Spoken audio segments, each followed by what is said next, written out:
French President Emmanuel Macron has officially confirmed that France will build a new nuclear-powered aircraft carrier to replace its aging flagship, the Charles de Gaulle.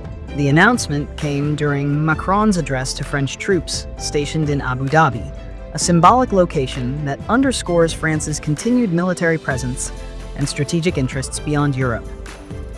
This decision marks a defining moment for the French Navy, as aircraft carriers remain one of the most complex and strategically significant military assets in the world. The new carrier is part of the Porte-Avions Nouvelle Génération program, commonly referred to as PANG. According to official figures cited by Reuters, the project is expected to cost approximately 10.25 billion euros, equivalent to around $12 billion US. The carrier is scheduled to enter operational service by 2038, precisely when the Charles de Gaulle is expected to retire. For France, this timeline is critical. Without PANG, the country would face a serious gap in carrier aviation capability.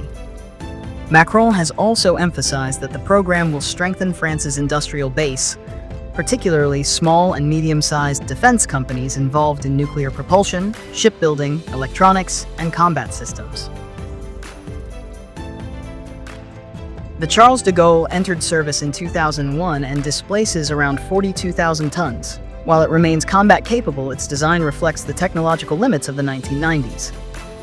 The ship relies on steam catapults and a nuclear propulsion system with limited electrical output, which restricts both size and future upgrades. According to military analysts, these limitations affect sortie generation rates and the integration of power-hungry modern systems. The PANG is specifically designed to overcome these constraints and ensure long-term relevance in an era of unmanned systems, advanced sensors, and network-centric warfare.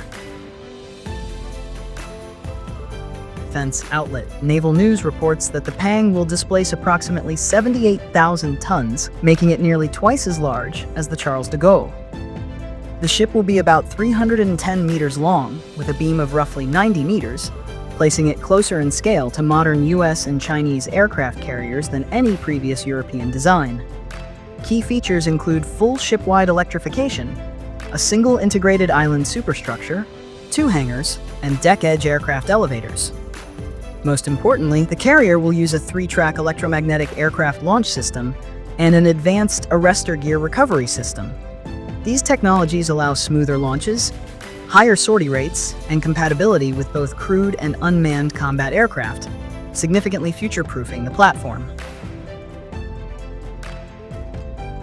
The PANG is tailored for an air wing of around 30 combat aircraft, alongside 3 E-2D Hawkeye airborne early warning aircraft and 5 to 6 helicopters. The carrier will also be capable of operating unmanned combat air vehicles, reflecting the evolving nature of naval aviation. Initially, the carrier will deploy the Rafale M at F5 standard. While the Rafale is not a 5th-generation fighter, Chinese military analyst Wang Yunfei has noted that it may still meet French operational requirements when combined with improved sensors, network integration, and carrier-based support systems. Crucially, the new nuclear propulsion system is expected to resolve the power limitations seen on Charles de Gaulle, supporting higher speeds and greater electrical output. Construction of the PANG is planned to begin in 2032 at Chantier de l'Atlantique in Saint-Nazaire. The ship will then be transferred to Toulon in 2035 for final outfitting and nuclear fueling, with sea trials beginning in 2036. If the schedule holds, the carrier will officially enter service in 2038.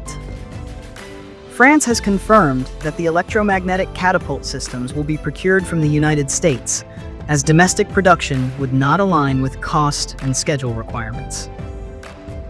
Once commissioned, analysts expect the PANG to make France the world's 3rd most powerful aircraft carrier operator, ahead of the United Kingdom, with only the United States and China maintaining larger and more capable carrier forces. In an era of intensifying great power competition, France's new aircraft carrier is not just a replacement. It is a long-term strategic investment in naval power, deterrence, and global influence.